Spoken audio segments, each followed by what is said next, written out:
శ్రీకృష్ణ పరమాత్ముడు ఆనాడే చెప్పిండు, సమర్థులు సైలెంట్‌గానే ఉంటారు. అసమర్థులే రాజ్యాలేలుతారని చెప్పి. నాకు కొండా సురేఖ గారిని చూస్తే అది కరెక్ట్ అనిపిస్తుంది. ఎందుకంటే సగం తెలంగాణ ఇజ్జత్ అంతా అక్క వల్లనే పోతుంది. కొండా సురేఖ గారు స్టేజ్ ఎక్కి మైక్ పట్టుకురనుకో తెలంగాణ ఇజ్జత్ తీసేదాకా వదిలిపెట్టరనమాట.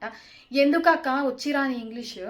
మొన్న తెలంగాణ ఫార్మేషన్ డే రోజేమో తెలంగాణ గణతంత్ర దినోత్సవం అంటే ప్రజలకు ప్రతి ఒక్కరికి కూడా మరి గణతంత్ర ఈరోజు జరుపుకుంటున్నటువంటి కార్యక్రమంలో మీరు అందరూ పాల్గొన్నారు. అది ఎంత ఇంపార్టెంట్. ఆవిర్భావ దినోత్సవం రోజు నువ్వు స్పీచ్ ఇస్తున్నావు అంటే ఒక మంత్రి పదవిలో ఉండి ఎంత కరెక్ట్గా మాట్లాడాలా నువ్వు. గణతంత్ర దినోత్సవం అని ఎట్లా మాట్లాడతావు.